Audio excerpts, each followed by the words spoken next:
আমি দীর্ঘদিনের রাজনৈতিক কর্মী। বাংলায় কিন্তু এই ধরনের সরকার বা শাসক দল এর পূর্বে বাংলা কিন্তু দেখেনি।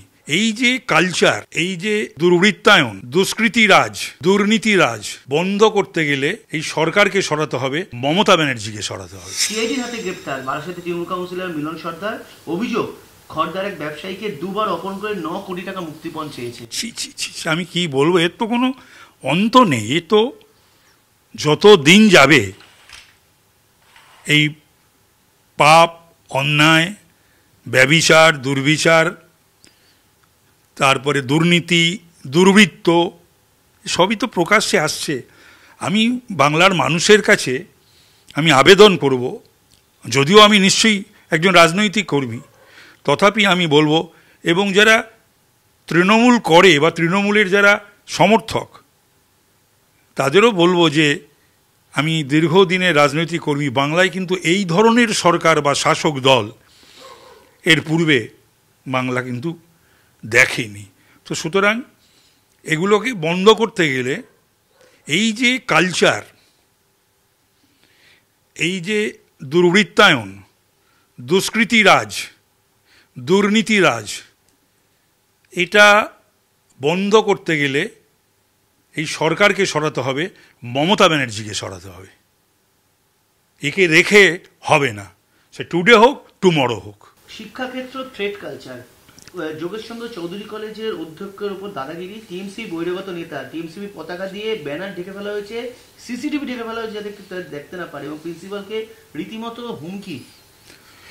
ছাত্র পরিষদটা দীর্ঘদিন আমরা করেছি, আমরা ছাত্র পরিষদ থেকে উঠেছি। ভাবতে পারি না এই যখন এই সমস্ত নাম শুনি, এই কে নাকি বর্ধমানের, বা কেউ পিজির, কেউ আরজি করের, কেউ অন্য বিভিন্ন জায়গার, এই ছাত্ররা সব ছাত্র পরিষদ করে সব বেরোচ্ছে। তো এই আরজি করের টিএমসিপির প্রেসিডেন্ট, তার আগে আরও কি সমস্ত নাম, এদের নামগুলো মুখে আনতে ঘৃণাবোধ করি। তাতে যে ছাত্র পরিষদ কোনো একটা সময় দীর্ঘদিন যে করেছিলাম শুধু নয়, কলেজ থেকে রাজ্যের প্রেসিডেন্ট ছিলাম, সেটা ভাবতেও লজ্জা পাই। এটা জানার পর আমি বলছি যে এই ধরনের জিনিস যে কেউ জানতো না তা নয়। এটা আমি বহুবার ছাড়ার কারণ তো দল দীর্ঘদিন ধরে ভেবেছিলাম যে শুধরে যাবে বা শুধরানো হবে, ব্যবস্থা নেওয়া হবে। শুধু আমি নয়, অনেকেই এই সমস্ত জিনিসগুলো সামনে এনেছিল, নজরে এনেছিল। কাকস্য পরিবেদনা, কোনো কাজ হয়নি। তো সুতরাং এই যে থ্রেড কালচার, এটা শুধু কিন্তু শিক্ষায় বা এই শাস্ত্রে নয়, এই থ্রেড কালচার তো বাংলার জুড়ে এবং সর্বক্ষেত্রে, মমতা বন্দ্যোপাধ্যায় থেকে শুরু করে। থ্রেডটা তো মুখ্যমন্ত্রী মমতা বন্দ্যোপাধ্যায় দিচ্ছেন, তার মন্ত্রীরা দিচ্ছেন, তার এমপিরা দিচ্ছেন, এমএলএরা দিচ্ছেন, এবং বিভিন্ন জায়গায় এই যারা সমস্ত ছোটোখাটো পদাধিকারী বা ছোটোখাটো দায়িত্বে রয়েছে তারাও। তার মানে এদের যুক্তি বা এদের অন্য কোনোভাবে এরা জানে যে মানুষকে বশে আনা যাবে না, মানুষ এদেরকে বুঝে গেছে, চিনে গেছে।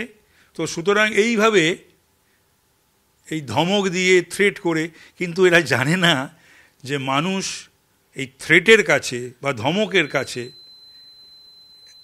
এরা সাময়িক হলেও হতে পারে, কিন্তু বরাবরের জন্য কখনো। তাহলে তো বাংলা নকশালদের কাছে, বাংলা কংগ্রেসি গুন্ডাদের কাছে, 34 বছরের সিপিএম গুন্ডাদের কাছে মাথা নত করতো, বাউডাউন করতো, করেছে কি? তো সুতরাং তৃণমূলীরা ভুলে যেন না যায় যে ওদের কাছেও মাথা নত করবে না, বাউডাউন করবে না। সন্দীপ ঘোষের রেজিস্ট্রেশন বাতিল অবৈধ, ওয়েস্ট বেঙ্গল মেডিকেল কাউন্সিল অভিযান শেষে এমনই দাবি জয়েন্ট প্ল্যাটফর্ম অফ ডক্টর শেখ। সন্দীপ ঘোষের রেজিস্ট্রেশন বাতিল করতে গেলে কাউন্সিলের সদস্যদের বৈঠক ডেকে সিদ্ধান্ত 2/3 ভোটে পাশ করাতে হবে। সেই নিয়ম না মেলে রেজিস্ট্রেশন বাতিল, বিজ্ঞপ্তি আইনি বৈধতা। এটা জনরস থেকে বাঁচানোর চেষ্টা মূলত। এটা অনেকটাই তাই, তবে আমি এটাতে বেশি ইন্টারেস্টেড নই। কথা হলো যে ওর যথাযথ তদন্ত হয়ে এই আরজিকর ঘটনায় যারা পরিকল্পনা করেছিল, যারা সেদিনের এই আমাদের মেয়েটিকে যারা অত্যাচার করে, নির্মম অত্যাচার করে, অবর্ণনীয় অত্যাচার করে যারা হত্যা করেছিল, এবং তারপরে যারা এই সাক্ষ্য প্রমাণ এগুলো লোপাট করেছিল, তাদের সকলকে সিবিআই তদন্তের মধ্যে এনে, আর মূলত তো এটা অর্থের ব্যাপার, অর্থনৈতিক ব্যাপার, scam, health mafia, medical mafia এবং স্ক্যাম, মানে বিশাল অঙ্কের একটা যে ঘাপলা। তো সুতরাং তাদের সকলকেই ইডি এবং সিবিআই তদন্তের আওতায় এনে তাদের আমাদের যা ল অফ দ্য ল্যান্ড আছে শাস্তি দিতে হবে। ঝাড়খণ্ডের সীমানা আচমকাই বন্ধ করে দিলেন, এইটাকে মুখ্যমন্ত্রী যুক্তরাষ্ট্র পরিকাঠামোতে করতে পারে? এই সমস্ত কিছু, এগুলো উনি কিছুই পারেন না। উনি ব্যাপারটা হচ্ছে উনি খুব বিচলিত।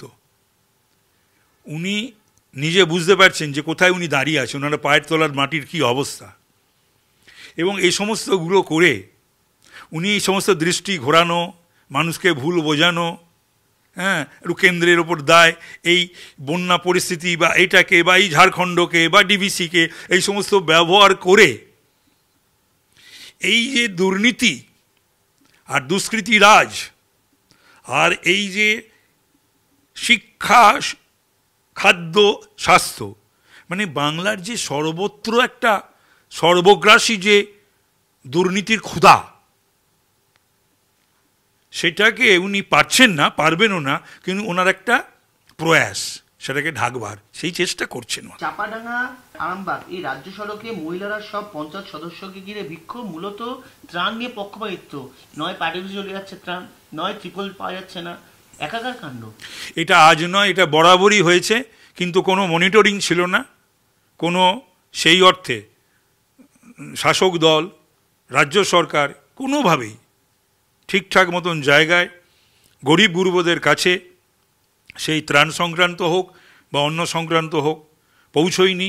এগুলোকে নিয়েও এক শ্রেণীর মানুষ রাজ্য জুড়ে তারা যা যা করার করেছেন, মানুষের অন্ন, মানুষের বস্ত্র, মানুষের ত্রিপল, মানুষের ত্রাণ নিয়ে তারা যা যা করার করেছেন, তাই মানুষের ক্ষোভ, স্বাভাবিক ক্ষোভ।